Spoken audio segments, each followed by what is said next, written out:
سلام دوستان جان، امیدوارم حال دلتون عالی باشه و در این هوای سرد مراقب سلامتی خودتون باشید.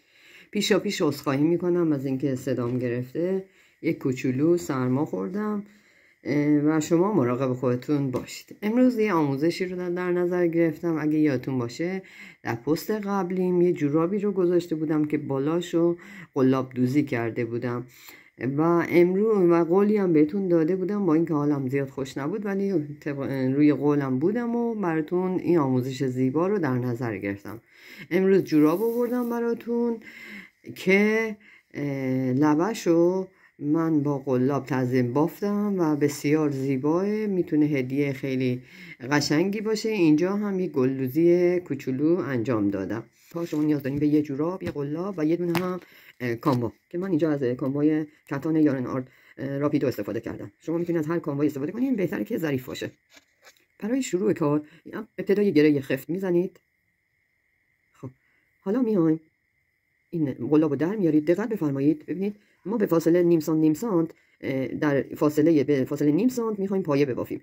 این جورابی که من انتخاب کردم خوشبختانه اون کشبافتی که داره، اون کشبافته میتونه راهنمایی برای من باشه. نگاه کنید، یه بار اینجا میخوام ببافم. قلابو وارد از این بالا حدود 75 سانت، حتی نیم سانت مهم نیست چون کشیده نمیشه، در نمیره. در نظر میگیره هر مقدار فاصله که در نظر گرفتید باید تا آخر همون فاصله رعایت بشه که این خطه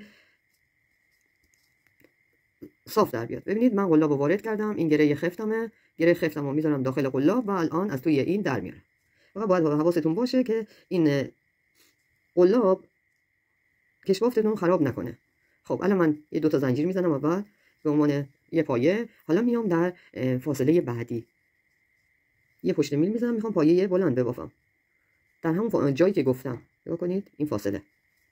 اگه چنانچه با قلاب سختتونه حتی میتونید از سوزن استفاده کنید، با همین کاموا بافت دندون موشی انجام بدید که بعد رج بعد رو روش ببافید. دندون موشی هم همون کارو میکنه. خب دوباره پشت میل توی کشبافت بعدی، یعنی در فاصله کشبافت بعدی. خب این نخم نگاه کنید، نخ پشتم با خودم همراه میکنم که کارم تمیز در بیاد، رد بشه لای کار. اینجا باید مقدار حوصله کنید، رج اولش حوصله میخواد که نخکش نشه.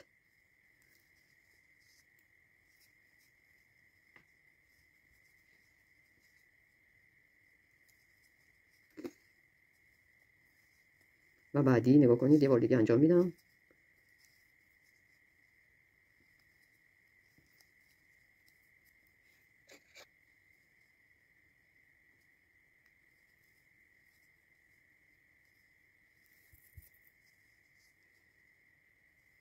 این رج اولی مقدار سخت که نیست، باید حوصله کنید. پس چی شد؟ پشت میل وارد لبه کشبافت، نخود در میارید. 3 تا روی میل دارید، 3 تا 2 تا 2 تا یکی. این کارو تا آخر کشبافت انجام میدید. رسیدم به آخرین دونه، این آخری هم با هم میبافیم.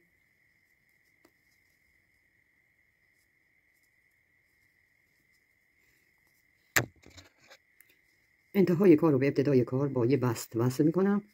خب حالا میخوام پایه وی ببافم. پایه وی به این صورته که یه 3 زنجیره میزنید، نماد یک دونه پایه بلند، یه زنجیر فاصله میدید، دوباره توی همین فضای اولی یه پایه بلند دیگه میبافید.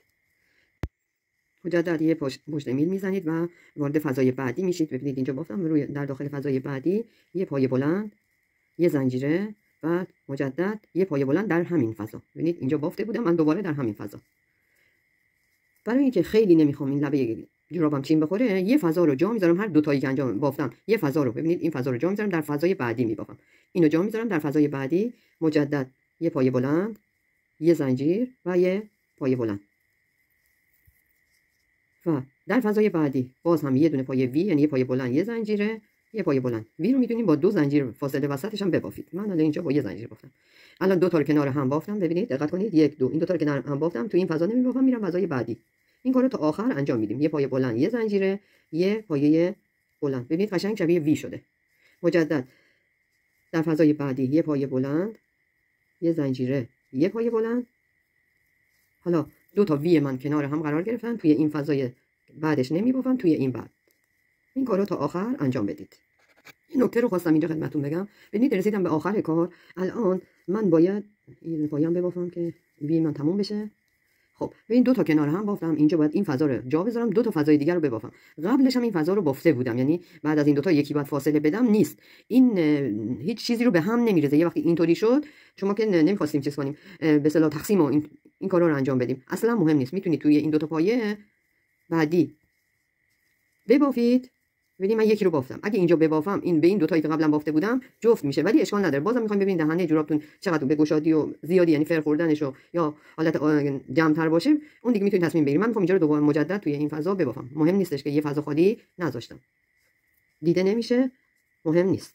خب الان این کارم تموم شد. انتهای کار همیشه گفتیم به ابتدای کار با بست وصل میشه.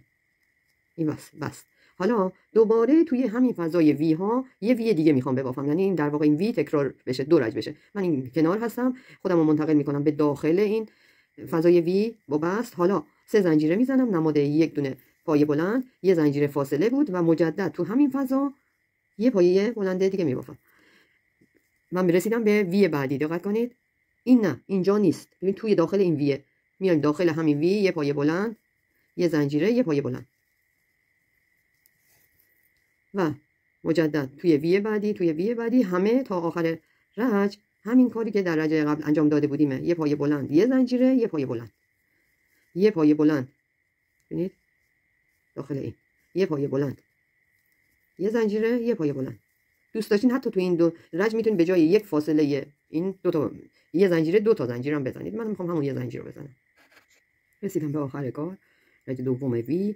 انتهای کار به ابتدای کار با بست مثل رج‌های قبل وصل میشه و اینجا یه سه تا زنجیر بزنید، 3 تا زنجیره. منتها میایم در فاصله این وی و این وی اینجا در این فضا یه پایه کوتاه میبافیم. خب 1 2 3 زنجیره میزنید در داخل وی. بعد از اینی که پایه کوتاه زدید در این فضا یه پایه بلند میبافید. خب حالا میخوام اینجا یه پیکوت بزنم. پیکوت هم اینجوری بود، 1 2 3 زنجیره میزدیم و میومدیم پایین این 3 زنجیر. ببینید در این فضا این نخو با هم میگیرید، 2 تا نخ روی قلاب هست و با قلاب نخو میارید و بعد حالت بست دو یکی میکنید. خب مجدد یه پایه بلند دیگه در این فضا میبافید و باز 3 زنجیر.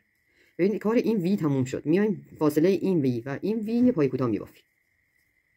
خب دوباره 1 2 3 زنجیر، یه دونه وی رو رد میکنیم، این وی رو رد میکنیم در این فاصله، یعنی بعد از این وی اینجا یه پایه کوتاه میبافیم.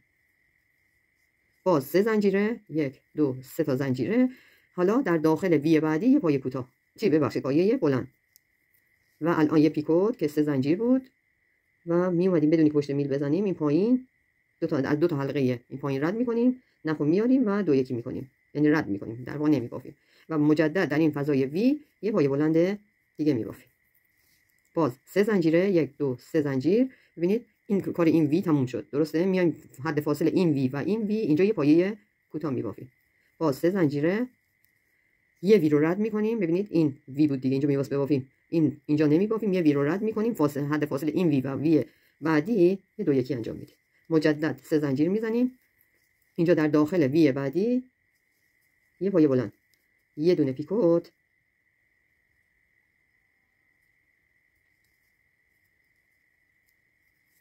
و یه پایه بلند بعدی در داخل همون وی و 3 زنجیره. اینجا همیشه 3 زنجیره است. وقتی داخل وی رو بافتیم، این 3 زنجیر رو زدیم، باید بیایم حد فاصله این وی و این وی یه پایه کوتاه بزنیم. باز 3 زنجیره، میایم یه وی رو گفتیم رد میکنیم، حد فاصله این وی و این وی. نگاه کنید در داخل این نمیبافم، میام اینجا یه پایه کوتاه میبافم و باز 3 زنجیره. البته شما میتونید هر مدل توری رو ببافید، فقط اون ابتدای کار اینجا رو بدونید، هر مدلی که دوست دارید ببافید. یه پایه بلند، 3 زنجیره برای پیکوت و مجدد یه پایه بلند، 1 2 3 تا زنجیر. اینجا پایه کوتاه میزنم. ببینید چی شد. چون من نمیخواستم این یاس های این به اصطلاح دالبرایی که به وجود میاد خیلی به هم نزدیک باشه، با فاصله من بافتم. شما میتونید هر کدومش هم بزنید، اینا دیگه سلیقه‌ایه. ببافید تا آخر کار که نتیجه رو با هم ببینید. من آخرین دو تا پایه، یه پایه پیکوت، یه پایه رو بافتم. اینجا باید 3 زنجیر بزنم و دقت بفرمایید به این قسمتی که 3 زنجیر اول زدم اومدم پایین، به این ابتدای کار با بست وصل کنم. یه زنجیرم میزنیم برای محکم شدن و این نخو کات میکنیم. بلندتر کات کنید که با سوزن یا با نوک قلاب این پشت رد کنید. نتیجه کار شد این جوراب زیبا که توی پای مقدار این سرشم برمیگرده، زیبا میشه و شما میتونید حتی به این صورت بالا هم بکشید بعد بپوشید. این هم از پایان زیبای این کار. امیدوارم که خوشتون اومده باشه از این آموزش و ببافید به مناسبت‌های شیرین به عزیزانتون هدیه کنید. خوشحال میشم با حمایت خودتون و معرفی من به دیگر علاقمندان بافتنی از من حمایت کنید. به خدای بزرگ میسپارمتون. مراقب خودتون باشید.